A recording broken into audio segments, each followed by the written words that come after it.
کیوں؟ السلام علیکم ناظرین، آپ دیکھ رہے ہیں یونٹی نیوز اور مجھے کہتے ہیں فصیحہ۔ ناظرین، آج کے ویلاگ میں ہم بات کریں گے عسکری پروڈکٹ کے بائیکاٹ کی مہم تیز ہو چکی ہے۔ شمالی کوریا میں فوج اور عوام آمنے سامنے ہیں۔ پشتونوں پر اسلام آباد پولیس کے جھوٹے مقدمات درج کیے جا رہے ہیں۔ ساتھ ساتھ ہم بات کریں گے اسٹیبلشمنٹ اور نون لیگ آمنے سامنے ہے۔ حمید ہمارے ساتھ اسٹوڈیو میں موجود ہے۔ حمید، سب سے پہلے تو ہم بات کر لیتے ہیں پشتونوں پر۔ اسلام آباد میں آپ نے دیکھا ہوگا کچھ دنوں سے کریک ڈاؤن ہے، تو کیا ہم پھر سے 1971 کی طرف دھکیل رہے ہیں؟ دیکھیں، ہم نے ماضی سے سیکھا ہی نہیں ہے۔ ماضی سے انسان ہوتا ہے نا جو غلطیاں کرتا ہے اور غلطی کے بعد آگے کی طرف قدم رکھتے ہے، سوچ سمجھ کر رکھتا ہے کہ بھائی صاحب یہ غلطیاں میں نے کی اور اس غلطیوں سے آگے میں نے سیکھنا ہے۔ ہم واحد ملک ہے ہمارا، اور واحد ایسی یہ پتہ نہیں کس قسم کے انٹلیکچوئل بیٹھے ہوئے ہیں، کس قسم کی ان کی سوچ ہے کہ 1971 میں آپ نے کیا کیا تھا؟ یہی کچھ کیا تھا نا کہ بنگالیوں کو ان کی شلواریں اتاری تھی، ان کو چیک کرتے تھے، اس کا تنگ کرتے تھے، پھر آپ نے آپریشن شروع کیا، اس میں کس قسم کے حالات خراب ہوئے، پھر وہاں تحریکی جنم لینا شروع ہوئی۔ یہی مسئلہ تھا نا کہ اس میں بھٹو کو پرابلم یہی تھی کہ وہ چاہتا تھا کہ مینڈیٹ جس طریقے سے وہ مینڈیٹ ملا تھا، عوام کا مینڈیٹ شیخ مجیب الرحمان کو ملا تھا، بھٹو میدان میں تھے، وہ اپنا مینڈیٹ دینا نہیں چاہ رہے تھے، اور اس کے ساتھ ساتھ یحییٰ خان نے جو کچھ کیا یہ سب کے مل کے ہوا تھا، ایسا نہیں ہوتا کہ ایک بندے نے کیا تھا۔ وہی پوزیشن آج اگر آپ دیکھیں 50 سال کے بعد، وہی پوزیشن اگر آپ یہاں اسلام آباد میں پاکستان میں دیکھیں تو ایک جماعت جس نے سب سے زیادہ ووٹ لیے، سب سے زیادہ اس کی سیٹ آئی، وہی ماضی کو دہرائے گی، اور پھر آپ نے دیکھا کہ کیا کیا کردار اسٹیبلشمنٹ کا رہا، اور پھر کیا کردار شہباز شریف، نواز شریف، بلاول بھٹو، ایمن ولی ان سب کا رہا، وہ آپ کے سامنے ہے۔ اب دیکھیں کہ پختونوں کے خلاف یہ سب کچھ جو ہو رہا ہے یہ بہت زیادتی ہو رہی ہے۔ بلوچستان آپ کے ہاتھ سے تو تقریباً آپ دیکھیں نا، رٹ قائم ہے آپ کی ریاست کی، جائیں ادھر جگہ ذرا دیکھیں حالات، میں تو دیکھ کے آ چکا ہوں۔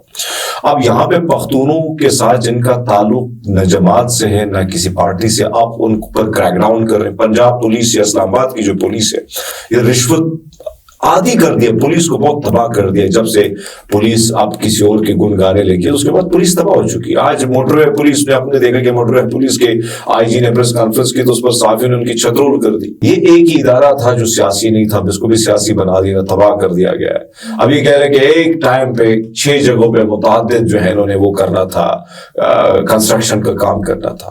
بچہ سمجھے ان لوگوں کو، وہ میں دوسرا لفظ استعمال ان کے لیے نہیں کرنا چاہتا، لیکن بہرحال اب یہاں پہ سید پور میں، کوئٹہ کیفز میں، کابلی پولاؤ، یہ بہت بڑے ریسٹورینٹس وغیرہ، ان سے لوگوں کو اٹھایا گیا، ان پر مقدمات درج کیے گئے۔ میں نے آپ کو بتایا کہ میرے ایک دوست جو سبزی بیچتا ہے، اس کا بیٹا 14 سالہ بیٹا، اس کو اٹھایا گیا۔ اس بچے کا کوئی سیاسی تعلق نہیں تھا، اس پر تشدد کیا، پیسے لیے گئے۔ یہ سارا کچھ اس وقت اسلام آباد کر رہی ہے پولیس۔ اور عدنان حیدر جو ہمارے دوست ہیں، صحافی ہیں پبلک نیوز کے، اس نے بھی یہ بات کی کہ میرے ڈرائیور کو اٹھایا گیا۔ جب میں تھانے گیا، میں نے کہا بھائی صاحب اس کا سیاست سے کوئی تعلق نہیں ہے۔ کہتا ہم نے اس کو اس لیے گرفتار کہ پختون ہے۔ تو پختون تو پھر ایسے نہیں کہتا کہ غٹا گناہ میں دادا جیسے پختون ہی ہوا، میرا گناہ یہی کہ میں پٹھان ہوں۔ تو آپ نے پہلے جو کیا، اب آپ یہ تعصب کو دوبارہ آپ بیچ بو رہے ہو، یہ بہت بڑا نقصان ہوگا۔ اپنی کرسی کو بچانے کے لیے ملک کو کیوں دو لخت کرنے پر تلے ہو، کیوں ملک کو توڑنا چاہتے ہو؟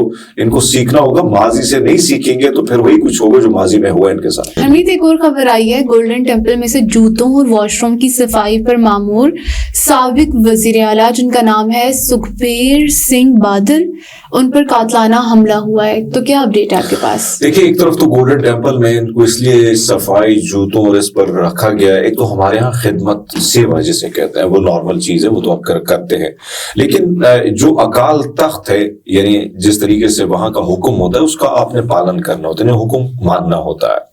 آپ کو پتہ ہے کہ مہاراجا رنجیت سنگھ سے جب غلطی ہوئی تو وہ اس وقت مہاراجا تھا اور وہ پورے ہیڈ تھا، یعنی افغانستان تک اس کی گورنمنٹ تھی۔ اس غلطی کی وجہ سے اس کو سزا دی گئی کہ آپ نے واش روم اور ٹوائلٹ صاف کرنے ہیں۔ مہاراجا اچھا، ان کو جوتوں کی سزا بھی دی گئی کہ جوتے بھی آپ نے صاف کرنے، اور وہ اس نے کیا ہے کہ 3 دن تک وہ خدمت پر مامور تھے۔ ریاست کا ہیڈ، یہ کوئی آسان بات نہیں ہوتی، لیکن آپ نے اکال تخت، کیونکہ گرو صاحبان کی وجہ سے یہ حکم ماننا پڑتا ہے۔ تو اب یہ جو سکھبیر سنگھ بادل ہے، اس پر ایک الزام یہ ہے کہ آپ کو یاد ہوگا کہ گرو رام رحیم سنگھ ایک بہروپیہ جنہوں نے ایک فیک سی دکان کھولی تھی اور پھر وہاں پہ لوگ آتے تھے، ایک پیر سا بنا ہوا تھا، تو اس کی ضمانت کے حوالے سے آئی خبر کی بھی آپ نے اس کو ضمانت کیوں کی؟ کیونکہ اس نے گرو گرنتھ صاحب جو ہماری ہولی بک ہے اس کی بے حرمتی کی, ہمارے گرو صاحبان کی بے حرمتی کی. اور دوسری بات, آپ جب گورنمنٹ میں تھے تو آپ کی گورنمنٹ میں کئی گرو گرنتھ صاحب جو ہماری ہولی بک ہے اس کو شہید کیا گیا, گردواروں پر حملے ہوئے, سکھوں پر حملے ہوئے, بہت سارے مقدمات تھے اس کی کابینہ اور اس پہ. تو پھر اس کی کابینہ اور سکھبیر سنگھ کو آپ دیکھیں تو سارے موجود ہیں, ان کو سزا دی گئی کہ آپ نے واش روم صاف کرنے, کیونکہ یہ خدمت ہوتی ہے. میں نے خود کی ہے, کوئی اس میں بڑی بات نہیں ہوتی, کیونکہ آپ جب خدمت کرتے تو آپ ڈاؤن ٹو ارتھ ہو جاتے ہیں. تو میں نے بھی بہت زیادہ جب گردوارے میں جاتے سارے کام کرتے ہیں. تو اب سکھبیر سنگھ کی ڈیوٹی تھی کہ وہ خدمت پر مامور تھے, اور اچانک ایک خالصتانی آپ کہہ سکتے ہیں جو ایکسٹریمسٹ لیول کے لوگ ہوتے ہیں, انہوں نے آ کے جا کے گولی فائر کر دی ہے. لیکن آپ اس وقت فوٹیج میں بھی آپ دیکھ سکتے ہیں کہ فائر ہوئی گولی ہے, اور وہ جو فائر کرنے والا ہے وہ بھی بابا ہے. اب میں ایک اور چیز تھوڑا سا بیک گراؤنڈ میں جاتا ہوں. سکھوں کے قتل عام میں سکھبیر سنگھ بادل کے والد صاحب کے بادل کی بہت زیادہ ہاتھ تھا, بہت زیادہ قتل عام میں وہ ملوث تھے. 84 کے دنگے فسادات میں کہا جاتا ہے کہ اس نے بہت زیادہ سکھوں کو جو ہے مروایا اور وزیر اللہ کے اس منصب پر پہنچا. تو وہ غصہ تو کہیں نہ کہیں ہوتا ہے نا. تو بہرحال اب ان کی بچت ہو گئی, بچ گئے اس قاتلانہ حملے سے, اور یہ ایک انوکھی سی سزا ہے. لوگ حیران ہیں, لیکن یہ نارملی ہوتی ہے سکھوں کے لیے, یہ کوئی بڑی بات نہیں. دنیا کے لیے ہے کہ سابق CM یا کنگ کو آپ جوتوں اور واش روم کی صفائی کے لیے رکھیں, تو لوگوں کے لیے حیران کن ہے. لیکن اکال تخت کا حکم اگر مجھ پہ بھی آئے گا تو میں بھی وہاں سرنڈر کروں گا. دنیا کے بڑے بڑے لوگ سرنڈر, میرے جیسا عدنان صافی بھی سرنڈر کرے گا. تو یہ وہاں کا حکم آتا ہے تو پھر آپ کو سرنڈر کرنا پڑتا ہے. شمالی کوریا میں عوام نے مارشل آرٹ جو ہے وہ ناکام بنا دیا. دیکھیے, عوام طاقت ہوتی ہے, عوام کی طاقت کے سامنے لوگ بے بس ہوتے ہیں, لیکن عوام قوم وہ ہجوم نہ ہو جو ہم ہیں پاکستانی, اور ہم منتظر ہوتے ہیں کہ فلاں فلاں نکلے گا تو ہم نکلیں گے. ایسا نہیں ہوتا ہے. وہاں پر فوج نکلی, وہاں پر صدر جو تھا اس کا آپ نے دیکھا کہ ایک طرف تو کم ووٹنگ سے وہ صدر بنا, جب اس کے اندر چینجز پارلیمنٹ کے اندر آنے تھے تو اس نے حکم جاری کیا کہ بھئی مارشل لا نافذ کر دیا جائے, اور اس کے الفاظ بھی یہ تھے کہ قوم اور ملک کی مفادات کے خاطر. یہ ہر ڈکٹیٹر اس قسم کے الفاظ استعمال کرتا ہے. تو پھر آپ نے دیکھا کہ کیا ہوا, عوام نکل آئی. اس فوٹیج میں ذرا دیکھیں, شمالی کوریا کے عوام نے دھکے دیے اپنے فوج کو. اچھا, کسی نے کوئی سنگل فوج نے کچھ چیزیں توڑی ہے, نہ کسی کو مارا ہے, نہ کسی کو اوپر گولی چلائی ہے. یہی چیز آپ نے ڈی چوک میں دیکھی, پہلے گلے لگایا اور پھر ہم نے حملے کر دیے, خون بہا دیے, کئی لاشیں, اور پھر لاشیں قتل بھی کیے. اس پر لاشوں پر ہم اس وقت جو ہے اس کا تمسخر اڑانے کی کوشش کرتے. تو آپ اندازہ لگا سکتے ہیں کہ فرق کتنا ہوتا ہے, اور پھر عوام میں کتنا فرق ہوتا ہے, اور پھر وہاں کی فوج میں کتنا فرق ہوتا ہے کہ وہ اپنی عوام کو سمجھتی ہے کہ اصل طاقت تو یہ, ان پر گولی چلانا بھی وہ سمجھتے ہیں کہ ظلم ہے, زیادتی ہے. تو یہ منظر تھا اور عوام نے اس کو ناکام بنا دیا. سوشل میڈیا پر عسکری پروڈکٹ کا بائیکاٹ تیزی سے جاری ہے. یہ بڑی مہم چل رہی اس وقت, اور اس مہم کو اگر آپ دیکھیں تو الجزیرہ کی ایک رپورٹ میں آپ کے سامنے رکھوں گا. اس میں کہا گیا کہ پاکستان کی فوج کے کاروبار کی مالیت 2007 میں 20 ارب ڈالر تھی, جو 2023 میں بڑھ کر 100 ارب ڈالر سے زیادہ ہو گئی, جو کہ پاکستان کے GDP کا 28% بنتا ہے. اب آپ دیکھیں کہ اس وقت سوشل میڈیا پہ جو پروڈکٹس کی بائیکاٹ کا سلسلہ چل رہا ہے, وہ آپ دیکھیں کہ ایک طرف تو جو فسطائیت کا بازار گرم ہوا, ڈی چوک میں جو سب کچھ ہوا, ظلم ہوا, زیادتی ہوئی. ایک طرف آپ یہ دیکھیں کہ وہ سچویشن ہے, وہ جو سب کچھ ہوا اس میں عوام میں غصہ بھی ہے, اور اس غصے سے آپ اندازہ لگا سکتے ہیں کہ اب یہ CSD فوجی سیمنٹ ہو گیا, عسکری سیمنٹ, عسکری بینک ہو گیا, پھر نرپر ہو گئے, یہ تمام تر پروڈکٹ جو اسکرین پر آپ دیکھ سکتے ہیں اس کی بائیک آؤٹ کی مہم چل رہی ہے.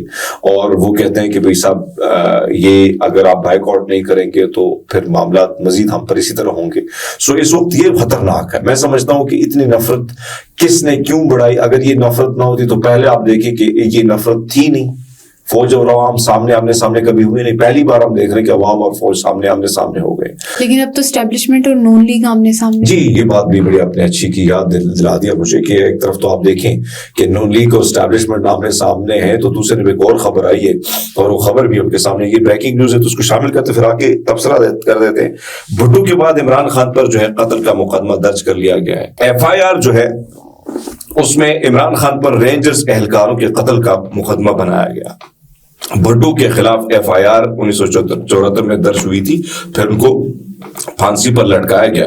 لیکن آپ اندازہ لگا لیں کہ جس بندے نے قتل کیے ہیں ان رینجرز اہلکاروں کو, وہ پیپلز پارٹی کا ہے.